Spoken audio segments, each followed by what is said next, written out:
अगर इस बार बेटा नहीं हुआ तो मेरे वंश की इज्जत खत्म हो जाएगी। ईश्वर, मेरी बच्ची को बचा लेना, यह पाप मत होने देना।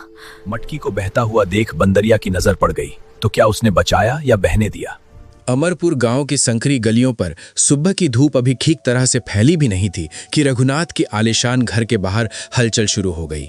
अंदर प्रसव वेदना से कराहती सावित्री की आवाज सुनकर नौकर चाकर चिंतित नजरों से एक दूसरे को देखते, पर किसी में हिम्मत नहीं थी कि मालिक के सामने कुछ कह सके। रघुनाथ आंगन में चक्कर लगाते हुए दांत भींचकर बार बार खुद से दोहराता, इस बार बेटा ही होगा वरना मेरी नाक कट जाएगी। उसे अपने पूर्वजों, वंश, व्यापार और समाज की इज्जत सब कुछ सिर्फ बेटे से जुड़ा दिखाई देता था, मानो बेटी का जन्म होते ही ये सब राख हो जाएगा। अचानक भीतर से दाई की आवाज आई और फिर कुछ पल की खामोशी। रघुनाथ का दिल तेजी से धड़कने लगा। दाई बाहर आई, हाथ जोड़कर बोली, मालिक, लक्ष्मी आई है, बेटी हुई है। ये सुनते ही जैसे उसके पैरों के नीचे की जमीन खिसक गई। चेहरा नीला पड़ गया, आंखों में गुस्सा भर उठा।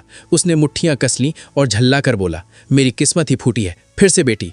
भीतर बिस्तर पर पड़ी सावित्री ने थरथराते होंठों से बच्ची को सीने से लगाया और धीमे से फुसफुसाई, मेरी बच्ची, तू सुरक्षित रह। पर बाहर खड़ा रघुनाथ मानो पत्थर बन गया था।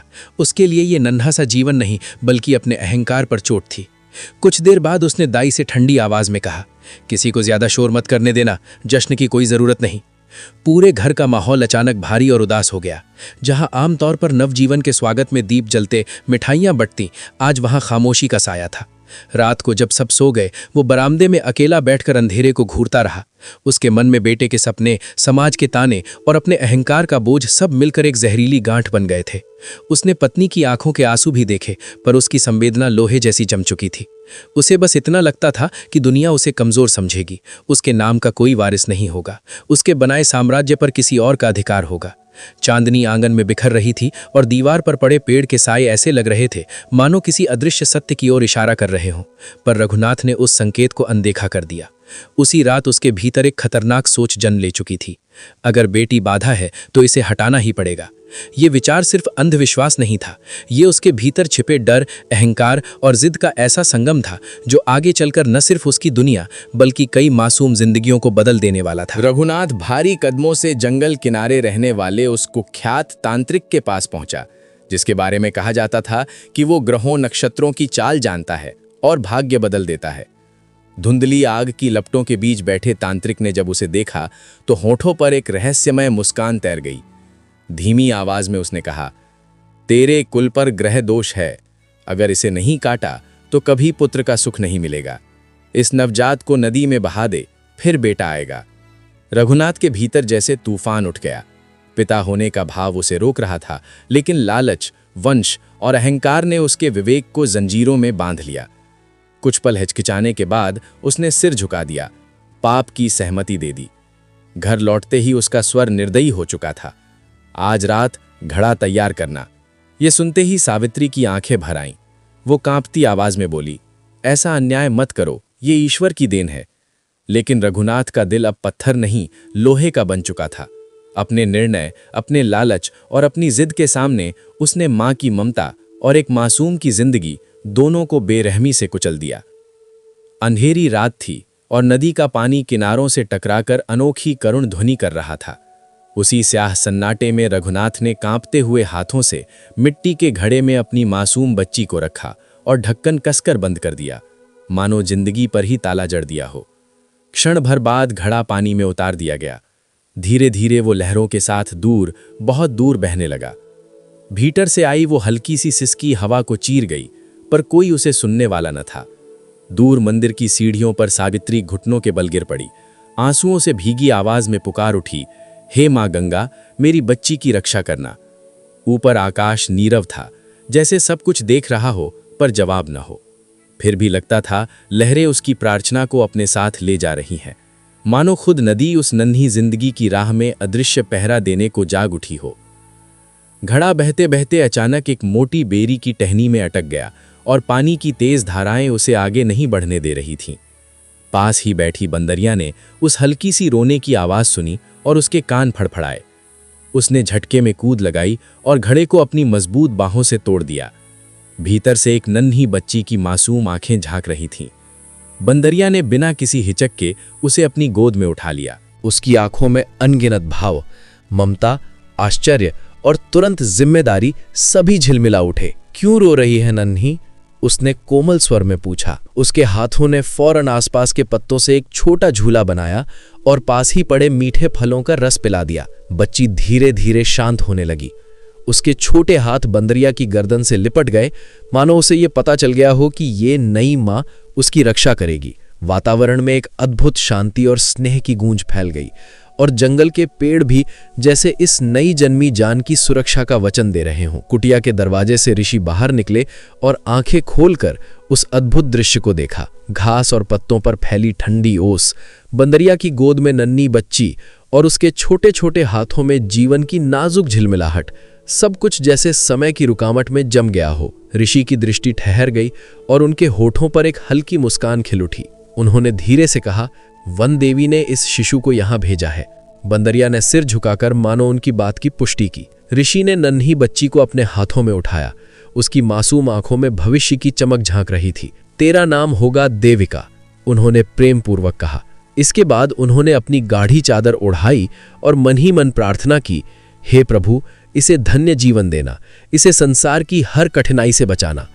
वातावरण में एक अनकहा पवित्र अनुभव गूंज उठा, मानो देवताओं ने स्वयं इस नए जीवन की सुरक्षा का वचन दे दिया हो। सालों की चाल धीरे धीरे बीतती गई और देविका छोटे फूल की तरह खिलती चली गई। उसकी मासूम मुस्कान, चमकती आंखें और खेल खेल में सीखती हर नई बात जैसे जीवन की मधुरता को समेट रही हों। ऋषि हर दिन उसे संस्कारों की बुनियाद सिखाते। देविका, सेवा ही सबसे बड़ा धर्म है। देविका की आवाज में भजन गूंजते और उसकी आंखों में उत्सुकता की झिलमिलाहट दिखती। कभी वो हंसते हुए कहती, जी बाबा, पर मेरी माँ कहाँ है? इस सवाल ने ऋषि के हृदय को झकझोर दिया। उनकी आंखें नम हो उठीं, पर उन्होंने धैर्य से मुस्कान भरी, समय सिखाएगा बेटी। इस बीच बंदरिया पास बैठी झूला झुलाती, अपने छोटे छोटे हाथों से देविका को सहारा देती और गर्व से देखती कि वो कैसे जीवन की चुनौतियों को समझते हुए अपने भीतर उजाला बिखेर रही है। पूरे वातावरण में एक अजीब सा पवित्र संतुलन था, स्नेह, सीख और भविष्य की अनजानी आशा का मिश्रण, मानो हर चीज अगले अध्याय की ओर इशारा कर रही हो। रघुनाथ के घर उस रात का माहौल जितना दिखावटी रूप से खुशी और उल्लास से भरा था, उतना ही भीतर एक अनजानी चिंता और अजीब सी अनिश्चितता को भी छिपाए हुए था। ढोल नगाड़ों की धमक और मिठाइयों की मिठास के बीच नवजात बेटे की आंखों में कुछ अजीब सा चमक रहा था, मानो जन्म के पहले ही उसके हृदय में जिद, गुस्सा और लालच की बीज बूटी बो दी गई हो।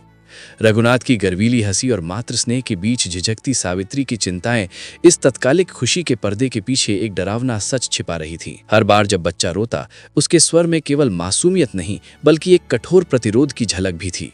ये सहज डर और बेचैनी घर के हर कोने में फैल रही थी और उन दीवारों में जैसे भविष्य की अनकही दास्तान गूंज रही थी। रघुनाथ का विश्वास कि तांत्रिक का उपाय सफलता की गारंटी है, उसे असल खतरे से अंधा बना रहा था।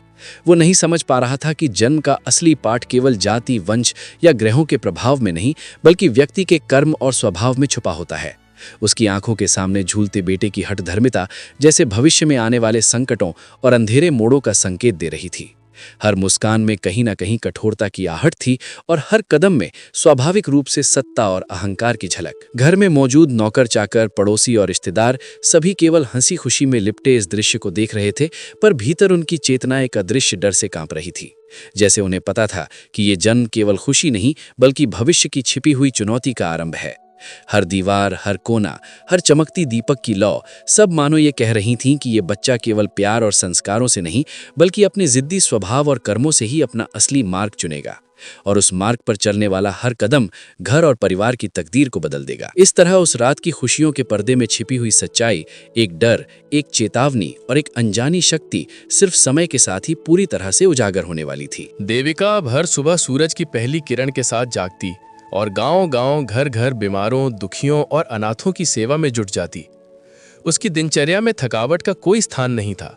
हर कदम, हर मुस्कान और हर स्पर्श में करुणा और स्नेह झलकता। लोग उसे देखकर दंग रह जाते। ये बेटी तो देवी सी है, जैसे कोई दैवी उपहार हमारी धरती पर उतरा हो। उसकी मासूम मुस्कान और कोमल हृदय हर किसी के मन को छू लेते। फिर भी उसकी आंखों में हमेशा एक अधूरी तलाश रहती। बाबा, मेरी माँ कहाँ है? ऋषि उसके सिर पर हाथ रखकर धीरे से कहते, धैर्य बेटी, सत्य की कदम चाल धीमी होती है, लेकिन अंततः वो अपने पथ पर पहुंच ही जाता है। देविका की करुणा और सेवा की गूंज दूर दूर तक फैल गई और गांव वाले उसे देखकर आश्चर्य में पड़ जाते। कैसे वो वही नन्ही बच्ची जिसे कभी नदी की लहरों में बहा दिया गया था, अब सबका जीवन उज्जवल कर रही थी।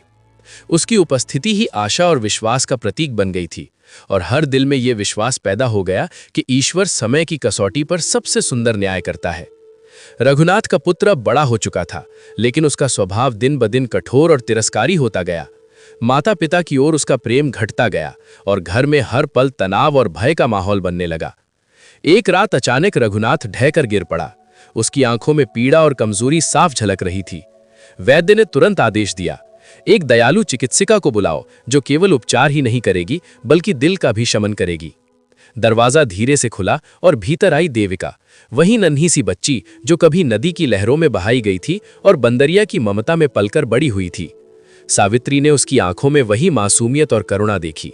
उसका दिल कांप उठा, मानो वर्षों की अपराध बोध और भय एक ही क्षण में जाग उठा हो।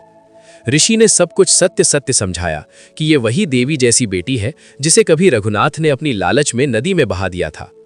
रघुनाथ फूट फूट कर रो पड़ा और कह उठा, बेटी मुझे क्षमा कर दे, मैंने तुझे इस संकट में डाल दिया।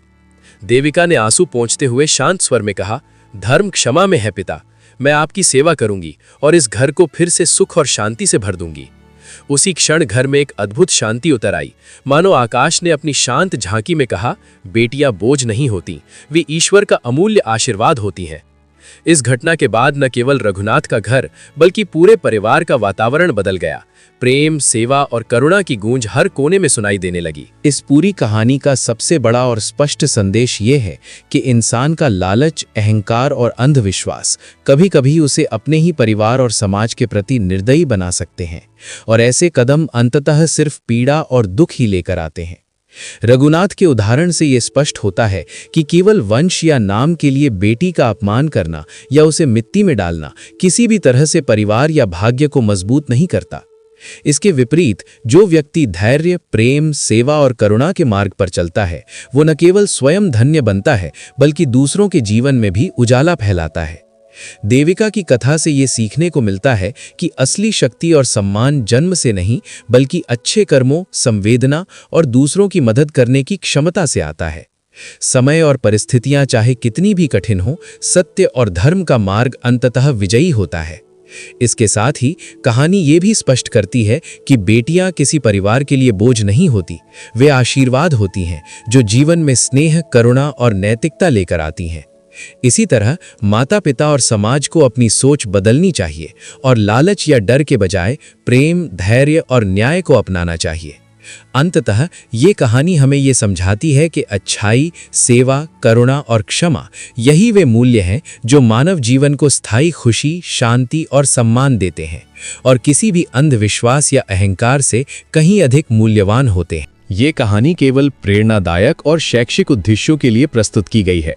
इसमें वर्णित घटनाएं, पात्र और परिस्थितियां काल्पनिक हैं और किसी वास्तविक व्यक्ति, परिवार या समुदाय से संबंधित नहीं है। कहानी में किसी भी प्रकार के अंधविश्वास, हिंसा या सामाजिक असंवेदनशीलता का समर्थन नहीं किया गया है।